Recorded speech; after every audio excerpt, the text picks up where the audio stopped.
There are shadows over this place, and dark rules ahead.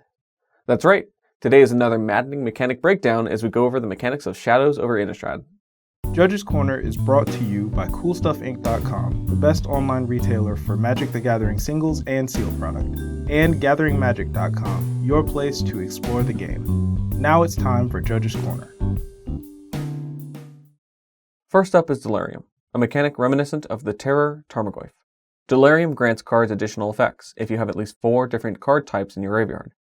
Each Delirium effect is different, so you'll need to read the cards carefully to know what disturbed state of mind you're encountering. The 8 different card types that'll engage Delirium are Creature, Enchantment, Artifact, Land, Instant, Sorcery, Planeswalker, and the rarest, Tribal. Super types like Basic or Legendary, or subtypes like Curse or Werewolf, do not count towards Delirium. But, just so you know, many cards do have more than one card type on them, like Shardless Agent. Keep in mind that some Delirium triggers have an intervening if clause on them, which means that if you don't have 4 or more card types in your graveyard, it won't even trigger in the first place. And then, when it would go to resolve, if you don't have 4 or more card types in your graveyard, it simply doesn't. Delirium activated abilities just have a restriction, only allowing them to be activated while you're delirious. And if you somehow lose Delirium while the ability is being activated, it'll still go on to resolve as it would normally. Most sorcery and instant spells with Delirium have an added effect, and they check only as the spell goes to resolve. Keep in mind that spells with Delirium on the stack are just that, on the stack, and not in the graveyard, so you can't count the spell with Delirium for its own Delirium. Next up on our investigation is Investigate. Whenever an ability or spell allows you to investigate, you put a clue artifact token onto the battlefield with the ability of pay 2 mana, sacrifice this artifact, draw 1 card. Although cryptic in nature, Investigate and clues are pretty straightforward. Our next new ability, Skulk, is an evasive mechanic found on creatures. It says, creatures with Skulk cannot be blocked by other creatures with greater power. For example, a Farbog Revenant could only be blocked by something with 1 power or less. By the way, less does mean less, so creatures with negative power can block creatures with Skulk. Now, if we do block Farbog Revenant with a 1/3 Seagraph Scab, then that Farbog Revenant is now considered blocked. That means we can do things like pump our blocking Seagraph Scab from a 1/3 to a 3/5 with an instant spell like Aim High, which will end up killing the Revenant. Another way to get around Skulk is to block the Farbog Revenant with 3 Seagraph Scabs, which would be enough combat damage to kill it.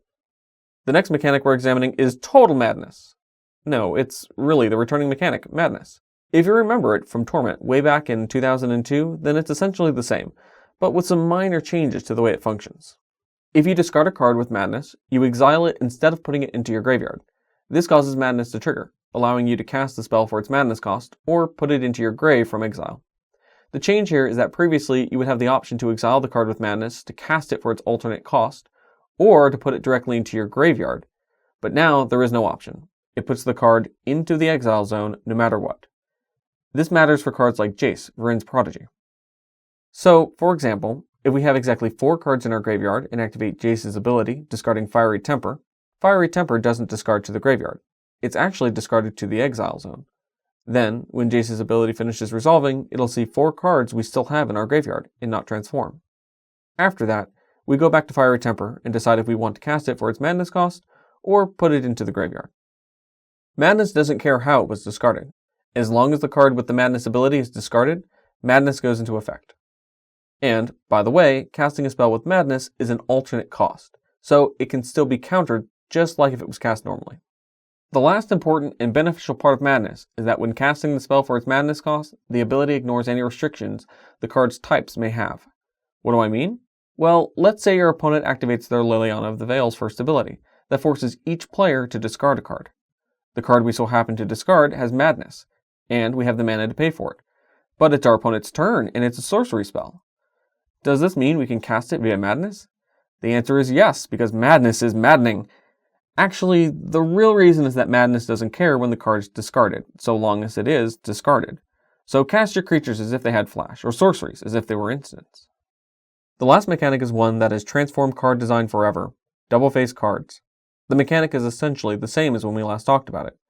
Double-face cards have 2 faces, allowing them to switch sides when specific conditions are met. Each side of a double-face card has 2 sets of characteristics. be it 2 entirely different colors, 2 different power or toughnesses, and possibly entirely different effects. When a card transforms to its other side, it's still the same object as before, so that means it keeps any auras, equipments, and counters that are on it. This obviously doesn't apply to the 5 Planeswalkers from Origins, and that's because they exile themselves first and enter the battlefield again as a transformed card. You can represent double-faced cards with a checklist card, either because you don't have sleeves, or your sleeves aren't entirely opaque. When you do so, all copies of double-faced cards must either be represented by a checklist card or not, and you must have the corresponding card for each checklist card you have in your deck. When it comes to the converted mana cost of double-faced cards, it's always the same as the front face.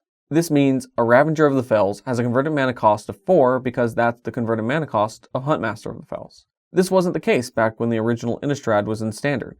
Back then, the converted mana cost was 0 for the transformed side, and that's because the transformed side doesn't have a mana cost. However, a copied Ravager of the Fells via a Clever Impersonator actually has a converted mana cost of 0 because it doesn't have a second face to reference. If something would enter the battlefield transformed, but it isn't a double-faced card, it stays where it is.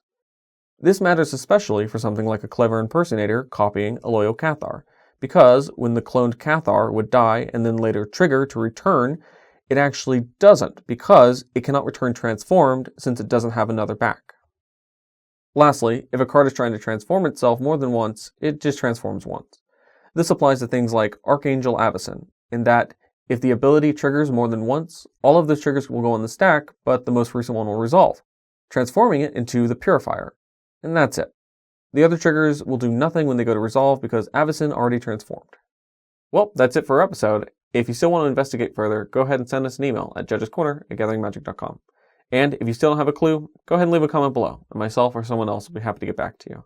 If you like this video, go ahead and give it a like, and if you dislike this video, well, that's just madness. Until next time, make sure to shuffle thoroughly, play at a reasonable pace, and have fun.